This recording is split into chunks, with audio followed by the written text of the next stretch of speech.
وہ یہ حکم مان لیتا، اپنی پروموشن بھی کروا لیتا، ساری چیزیں ہو جاتی، لیکن مسئلہ یہ تھا کہ وہاں چیف منسٹر تھے سہیل افریدی، وہاں ان کی سیکیورٹی تھی، علیمہ خان وہاں پہ موجود تھی، بڑی تعداد میں پارٹی کے کارکنان تھے. اگر آپ کل کے کلپ دیکھ لیں تو آپ کو سمجھ آ جائے گی. تو ایس پی عدیل اکبر یہ سمجھ رہے تھے کہ اتنے لوگوں کی موجودگی میں علیمہ خان کو گرفتار کرنا نہیں بنتا، بھلے ان کی 3 دفعہ وارنٹ گرفتاری جو ہیں وہ جاری ہو چکے ہیں. تو اس نے آرڈر ماننے سے انکار کم، حالات کی نزاکت کو دیکھتے ہوئے سامنے رکھتے ہوئے جو انکار کیا وہ ان کی مجبوری اور لاچاری تھی، اور جس کے بعد آئی جی اسلام آباد نے فون کر کے ان کو ڈانٹا، ان کو دھمکی دی، ان کو گالیاں بھی دیں اور کہا تمہاری پروموشن اب نہیں ہوگی. تو جس کی وجہ سے پہلے سے کوئی شخص ڈپریشن کا مریض ہو، نوکری کر رہا ہو، اسے ڈینگی بھی ہو چکا ہو، ڈپریشن میں ہو، تو اس کو کوئی گالیاں دیں گے اور ایسی دھمکی دیں گے تو وہ بیچارہ تو خودکشی کرے گا. حرام موت تو کوئی بھی نہیں مرنا چاہ رہا. اگر کوئی صحیح آدمی بھی ہو جس کو ڈپریشن نہ بھی ہو تو وہ بھی تو ایسے عالم میں آ کے کچھ سوچ سکتا ہے کہ بھائی جان یہ میں کیسی نوکری کر رہا ہوں، میں کیسی زندگی جی رہا ہوں، ڈینگی ہوا ہے، میں ڈپریشن میں ہوں، اوپر سے اور اذیت دی جا رہی ہے، ایلیگل کام کروایا جا رہا ہے، تو وہ تو جان لینے کے اوپر مجبور ہو جائے گا، جو کہ شرعی اعتبار سے اور ہر لحاظ سے غلط ہے. وہ تو جو ہونا تھا ہو گیا، لیکن اس کی بیک گراؤنڈ جو میں آپ کو بتا رہا ہوں میری نہایت ہی مضبوط سورسز ہیں، ان کو سامنے رکھتے ہوئے یہی کہانی ہے، یہی حقیقت ہے اور یہی وہ حالات اور واقعات ہیں جس کی وجہ سے ایس پی عدیل اکبر نے اپنی جان لی. اور میں اپنی اس خبر کے اوپر قائم ہوں. ہم کسی کو ٹارگٹ نہیں کرنا چاہ رہے، ہم جو سچ ہے، جو حقیقت ہے، اپنے سورسز کو سامنے رکھتے ہوئے وہ بیان کر رہے ہیں. صاحبو، اسی ملک کے اندر قادر پٹیل جو تھے پیپلز پارٹی والے، سینٹ میں پوری رپورٹس لے کے آگے تھے. آپ کو یاد ہوگا کہ جو عمران خان نے ان کا ڈی این اے کروایا تو یہ کوکین بھی لیتے ہیں، فلاں بھی کرتے ہیں. تو یہاں پہ بات کا پتنگڑ بنانا کوئی عام سی چھوٹی سی بات نہیں ہے. یہاں پہ اکثر اوقات اور بیشتر یہ چیزیں ہوتی ہیں. تو لہٰذا ایس پی عدیل اکبر کے ساتھ آئی جی نے جو سلوک کیا اور جو حکم دیا جا رہا تھا کہ فلاں کو گرفتار کرو، وہ نہ کرنے کی وجہ سے جو کچھ معاملہ ہوا، اس سارے عمل کے دوران اس شخص نے اپنی جان لے لی. تو یہ ہے وہ ساری حقیقت. اس میں اور بھی بے شمار نکات ہیں، لیکن ایک وقت آئے گا کہ آپ چیزیں دیکھ سکیں گے. اور آج یہ خبر درست کیسے ثابت ہوتی ہے میں آپ کو بتاتا ہوں. علیمہ خان کی گرفتاری والا معاملہ آپ یہ بھی سن لیجئے اور اس کو بھی دیکھ لیجئے. علیمہ خان کا خیبر پختونخوا منتقل ہونے سے انکار. کل جب مجھے اسلام آباد ہائی کورٹ گرفتار کرنے آئے تو مجھے خیبر پختونخوا والوں نے کہا آپ ہمارے ساتھ خیبر پختونخوا چلی جائیں. میں نے کہا میں نے تو اپنی ضمانت بھی نہیں کروائی، چونکہ 3 مرتبہ ان کی جو ضمانت ہے وہ وارنٹ گرفتاری جاری ہو چکے ہیں. میں نے اپنی ضمانت بھی نہیں کروائی. انہوں نے مجھے گرفتار کرنا ہے تو کر لیں، خیبر پختونخوا نہیں جاؤں گی. انسداد دہشت گردی عدالت لاہور کے باہر علیمہ خان نے گفتگو کی. کب؟ آج. تو یہ میری کل کی خبر کہ علیمہ خان کو گرفتار کرنا تھا. ایس پی عدیل اکبر کو کہا گیا، اس نے گرفتار نہیں کر پایا، جس کے بعد آئی جی نے گالیاں دیں اور جس کی پاداش میں جب یہ دھمکی دی کہ تمہاری پروموشن نہیں ہوگی، پہلے بھی تم سے جونیئر آگے چلے گئے ہیں. تو اس صدمے کی وجہ سے، ان باتوں کی وجہ سے، ان الفاظ کی وجہ سے، اس تنقید کی وجہ سے، اس دھمکی کی وجہ سے اس نوجوان نے جو پہلے سے ڈپریشن میں تھا اپنی جان لے لی. تو یہ ثابت ہو گیا کہ علیمہ خان کو کل گرفتار کرنا تھا. خیبر پختونخوا جانے کی آفر کی گئی. علیمہ خان نے کہا میں نے ضمانت بھی نہیں کرائی، وارنٹ گرفتاری 3ری مرتبہ جاری ہو چکے ہیں، تو میں نہیں جاؤں گی کہ خیبر پختونخوا.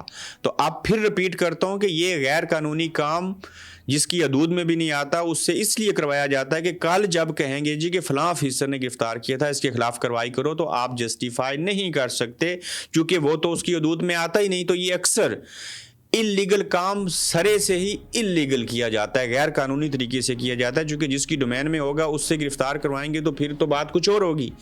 جب ایس پی عدیل اکبر ہے ہی I-9 میں تو اس کی حدود اور قیود میں بھی نہیں آتا قانونی طور پہ، تو پھر گرفتار کیوں کروائیں گے؟ اس کیوں کا جواب میں 3 دفعہ اس کے اندر دے چکا ہوں. تو یہ صاحب و ساری صورتحال تھی جس کے باعث عدیل اکبر جیسا نوجوان ایس پی جو تھا اس کو اپنی جان لینا پڑی. اس میں حالات تھے، اس میں سچویشن تھی، اس میں ڈپریشن تھا، اس میں بیماری تھی، اس میں اور چیزیں تھیں.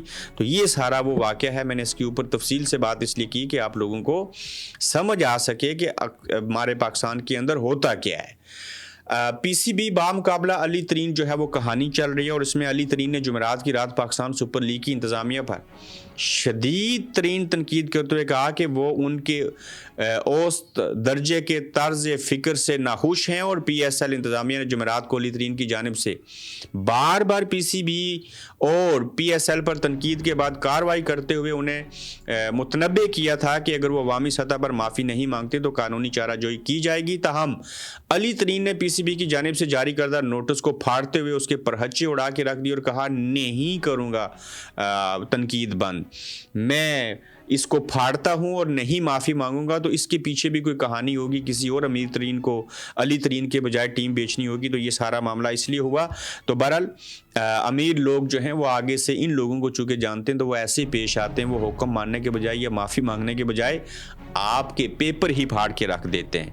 صاحبو، مذہبی جماعت کے اوپر جو پابندی لگائی گئی سیاسی جماعت تحریک لبیک کے اوپر، اس کا نوٹیفیکیشن جو ہے جاری کر دیا گیا ہے۔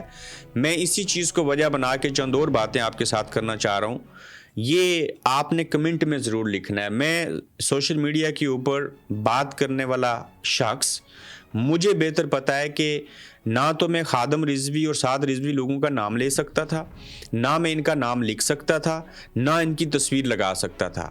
ان سب کے اوپر پاکستان نے بطور ریاست فیس بک اور یوٹیوب کو، اور خاص کر فیس بک کو کہہ کے پابندی لگا رکھی تھی۔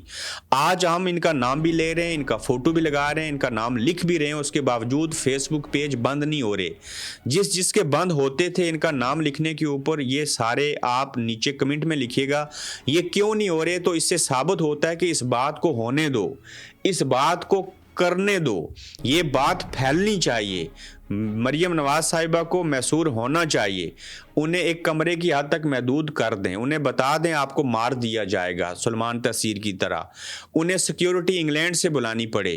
تو یہ ملی بھگت کے ساتھ پورا پلان کیا گیا نون لیگ کو ڈرانے کے لیے، کسی کی ایکسٹینشن ہو جائے، کسی کو ڈرا دیا جائے کہ دیکھو آپ ہمارے بغیر کچھ بھی نہیں ہو، ہم چاہیں تو لوگ آپ کے اوپر سیاہی پھینک دیں، آپ کو جوتا مار دیں، آپ کی جان لے سکتے ہیں۔ تو یہ سارا عمل کیا کسی اور نے، اور کھاتے نون لیگ کے اندر پڑا۔ تو سعد بھائی جو ہیں وہ چیخ کہ جب کہہ رہے تھے کہ تمہیں میں اپنی ماؤں کے دودھ کا واسطہ آپ پیچھے چلے جائیں، میں اپنے کارکنوں کو سنبھال لوں گا، ہم مریدکے سے آگے نہیں جائیں گے، ہم احتجاج ختم کر دیں گے، تو اس کے باوجود جب وہ کہہ رہا ہے، چیخ رہا ہے نوجوان، پھر بھی بات نہ مانی، گولیاں چلائیں، سینکڑوں لوگوں کو مار دیا۔ تو آخر اس کا منصوبہ بنایا گیا، ایک پلان تھا، اس کو ایگزیکیوٹ کیا گیا، اس کے جو اغراض و مقاصد تھے وہ مریم صاحبہ کو ڈرا کے اور شریف فیملی کو وہ گھروں کے اندر محصور ہو گئے، بلٹ پروف شیشے کے پیچھے ان کو تقاریر کرنا پڑی، انہیں سیفٹی جیکٹ سینے پہ پہننا پڑی، انہیں بازوں کے اوپر پہننا پڑی کہ کوئی گولی نہ مار دے۔ تو یہ وہ اصل بات تھی جو آپ کے سامنے رکھنی تھی کہ جب سارا کچھ ہو گیا تو اس کے بعد اس کا فائدہ کس کو ہوا اور اس کا نقصان کس کو ہوا، اور اس کے اغراض و مقاصد کیا تھے، اور اب پابندی لگا کے نوٹیفیکیشن بھی جو ہے وہ جاری کر دیا گیا ہے۔ تو لہٰذا اب نام بھی لیا جا سکتا ہے، ساری چیزیں ہو سکتی ہیں، بات پھیلائی جا رہی ہے۔ جو فوٹو اور نام، فوٹو لگانے اور نام لکھنے کے اوپر پیج فیس بک کا بند کروا سکتے تھے، اتنی کنڈیشن لگوا سکتے تھے، آج ان کا نام اور فوٹو اور ساری چیزیں فیس بک کے اوپر کیسے چل رہی ہیں اور یہ کیوں ہو رہا ہے، اس کے پیچھے تھوڑے کو زیادہ سمجھیے۔ عمران خان کو سچا ثابت کرنے میں نون لیگ کا کردار کیسا ہے، اور عمران خان صاحب کو بنی گالا شفٹ کرنے کے لیے اڈیالہ سے کس بات کا انتظار ہے۔ جب کبھی احتجاج کی بات ہوتی ہے اور چیزوں کی بات کی جاتی ہے تو یہ بات سامنے آتی ہے کہ خان صاحب کو اڈیالہ سے بنی گالا شفٹ کر دیں گے، پھر بات ہوتی ہے جی کہ ہم ان کو خیبر پختونخوا بیچ دیں گے، پھر یہ بات ہوتی ہے جی کہ کچھ عرصے بعد مذاکرات شروع کر دیں گے۔ تو یہ ڈیلے ٹیکٹکس ہوتے ہیں، لیکن اب کی بار عمران خان اور ان کی فیملی اور ان کی جماعت کی طرف سے انتظار کیا جا رہا ہے کہ آپ ایک اپلیکیشن لکھ کے دیں تو ہم آپ کو اڈیالہ سے بنی گالا بیچ دیں گے، جو کہ یہ بات کبھی بھی وہ نہیں کریں گے اور اپلیکیشن نہیں دیں گے کہ آپ ان کو اڈیالہ سے بنی گالا بیچ دیں۔ اب شیر افضل مروت صاحب کا بیان دیکھیں کہ وہ کہتے ہیں شیر افضل مروت کہ یہ احسان عظیم سمجھیں تحریک انصاف والے، نون لیگ کی جانب سے بڑے دل کا مظاہرہ اور بڑے پن کا مظاہرہ ہے کہ وہ کہہ رہے ہیں کہ ہم عمران خان صاحب کو اڈیالہ سے بنی گالا بیچ دیں گے، انہیں اس کے اوپر غور و فکر کرنی چاہیے۔ اب اس کے اندر طارق فضل چودھری صاحب کہتے ہیں کہ تحریک انصاف درخواست دے، ہم عمران خان کو بنی گالا شفٹ کر دیں گے۔ ہم نے پہلے بھی پیشکش کی ہے لیکن تحریک انصاف نے ابھی تک درخواست نہیں دی. طارق فضل چودھری. عمران خان نے کچھ عرصہ پہلے کہا تھا کہ ان کو بار بار آفر کی جاتی ہے ملک سے باہر یا بنی گالہ شفٹ ہو جائیں. طارق فضل چودھری نے عمران خان کو سچا اور محسن نقوی کو جھوٹا ثابت کر دیا. انہوں نے کہا کہ عمران خان بنی گالہ شفٹ ہو جائیں. ہم پہلے بھی پیشکش کر چکے ہیں. عمران ریاض صاحب نے بھی اس بات کو جو ہے وہ بیان کیا. عمران خان صاحب اڈیالہ سے بنی گالہ شفٹ ہونے کے لیے درخواست نہیں دیں گے. یہ بھی ایک طرح سے ڈیل کا حصہ ہوگی. وہ چاہتے ہیں کہ ان کا ٹرائل ہو, عدالتوں کے ذریعے وہ باہر آئیں, تسلی کے ساتھ باہر آئیں اور درخواست دے کے بھیک مانگ کے ایسا نہ کریں.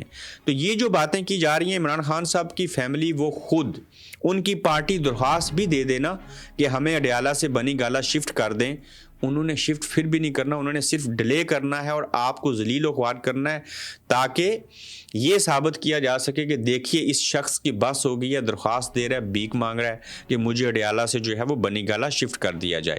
تحریک انصاف تحریک فساد کیوں ہے؟ تحریک فساد نے امپیریل کالج سے متعلق پروپیگنڈا شروع کیا. جب بھی عوامی فلاح کا کوئی کام ہوتا ہے تو تحریک فساد کو کیوں تکلیف ہوتی ہے؟ انہوں نے کبھی جانوروں کا اسپتال تک نہیں بنایا. ہمارا اشتراک ہوا ہے, میڈیکل کالج بھی بنے گا اور 300 بیڈ کا اسپتال بھی. امپیریل کالج لنڈن کی تردید کے بعد عثمان بخاری تحریک انصاف پر برس پڑی. صاحب و سچ یہ ہے کہ امپیریل کالج کا مسلم لیگ نون یا چیف منسٹر پنجاب یا پنجاب کی حکومت کے ساتھ ایسا کوئی معاہدہ نہیں ہے. یہ الٹا تحریک انصاف کو تحریک فساد کہہ رہے ہیں چونکہ انہوں نے اس چیز کو ایکسپوز کیا. یہ لوگ پڑھے لکھے ہیں, یہ بڑے تیز ہیں, یہ غور و فکر بھی کرتے ہیں اور یہ ساری چیزیں کرتے ہیں. تو اب یہ عظمہ بخاری صاحبہ یہ سارا نزلہ جو ہے وہ تحریک انصاف کے اوپر تنقید کر کے نکال رہی ہیں, جبکہ حقیقت جو ہے وہ میں نے آپ کے سامنے رکھی. علیمہ خان صاحبہ جو ہیں ان کا شناختی کارڈ بلاک کر دیا گیا ہے. عدالت نے ڈی جی نادرا کو علیمہ خان کا قومی شناختی کارڈ بلاک اور گورنر اسٹیٹ بینک کو تمام بینک اکاؤنٹس منجمد کرنے کا حکم دے دیا ہے. عدالت نے حکم دیا ہے کہ علیمہ خان کا پاسپورٹ بھی بلاک کیا جائے. 26 نومبر احتجاج میں درج مقدمے میں انسداد دہشت گردی عدالت راولپنڈی نے علیمہ خان کے ضامن کی پراپرٹی بحق کے سرکار کرک کرنے کا جو ہے وہ حکم جاری کر دیا ہے. علیمہ خان نے تو بیرون ملک جانا نہیں ہے, آپ بے شک شناختی کارڈ بلاک کر دیں یا ECL میں نام ڈال دیں. عدالت نے یہ بھی حکم دیا ہے کہ ان کا پاسپورٹ بھی بلاک کر دیا جائے. عدالت نے یہ بھی حکم دیا کہ ان کی پراپرٹی جائیداد جو ہیں اس کو بھی اٹھا لیا جائے. تو آپ جتنی مرضی چیزیں کریں, وہ خاتون تو اسلام آباد سے پنجاب سے KPK نہیں جانا چاہتی, انگلینڈ یا برطانیہ امریکہ کینیڈا جانا تو دور کی بات. تو آپ نے وارنٹ گرفتاری جاری کیے ہوئے ہیں, ان کو گرفتار کر لیجئے. جہاں بائی جیل میں ہے, ان کی بھابھی جیل میں ہے, عمران خان کی اہلیہ جیل میں ہے, یہ بھی چلے جائیں گے تو کیا ہوگا؟ کچھ بھی تو نہیں ہوگا, صرف باہر سے اندر چلے جائیں گے اور وہاں آپ کو ان کو کھانے کھلانے پڑیں گے. آخری نقطہ ہے صاحبوں کہ میں اس کو احساس سے کمتری کہوں, اس کو کیا کہوں, ان کے بس میں ہو تو یہ قائد اعظم کا فوٹو ہٹا کے پاکستانی روپیز جو نوٹ ہیں ان کے اوپر اپنی تصویر لگا لیں. پہلے بوتل کے اوپر تصویر تھی مریم صاحبہ کی. محرم کے مہینے میں جب پانی پلایا, شربت پلایا تو بینرز کے اوپر تھی. دودھ کے ڈبوں کے اوپر فوٹو لگانا چاہتے تھے. سیلاب کے حوالے سے چیزیں ہوئی تو راشن کے اوپر فوٹو لگا دیا. اب لوگوں کو سیفٹی ہیلمٹ دیے گئے ہیں تو ان ہیلمٹ کے اوپر بھی مریم صاحبہ کا فوٹو ہے. تو آپ دیکھیں کہ لاہور ٹریفک پولیس کے ڈرائیونگ اسکول سے جو یہ چلانے والے ہیں ڈرائیور جو ہیں اسکول, خواتین میں مریم نواز کی تصویر والے ہیلمٹ تقسیم کیے گئے ہیں. CTO لاہور نے ٹریفک پولیس کے ڈرائیونگ اسکول سے جو تربیت حاصل کرنے والی خواتین ہیں ان میں جو ہیلمٹ تقسیم کیے گئے, ان ہیلمٹ کے اوپر بھی مریم صاحبہ کی تصویر کو پرنٹ کیا گیا. اب لوگ اس ہیلمٹ کے ساتھ, اس تصویر کے ساتھ کیا کریں گے یہ تو لوگ ہی بہتر جانتے ہیں. لیکن اس سے ثابت کیا ہوا کہ یہ لوگ احساس سے کمتری کا شکار ہیں. یہ اپنی تشہیر کرنا چاہتے ہیں لیکن لوگ ان کو ووٹ اس بنیاد کے اوپر نہیں دیں گے کہ آپ نے لیپ ٹاپ دیا, آپ نے پانی پلایا داتا دربار پہ, یا آپ نے شربت پلا دیا یا ہیلمٹ دیا اور اس کے اوپر تصویر لگی ہوگی. آپ چاہتے ہیں لوگ آپ کو یاد رکھیں. لوگوں کے ذہنوں میں جب آپ یاد آتے ہیں تو لوگوں کو بڑی اذیت ہوتی ہے. تو لہٰذا لوگوں کو اذیت دینا بند کر دیجئے اور آپ لوگ اپنا خیال رکھیے. تو جلد انشاءاللہ آپ سے پھر ملاقات ہوگی. آپ دیکھ رہے ہیں گورکھ دھندا ابرار قریشی کے ساتھ.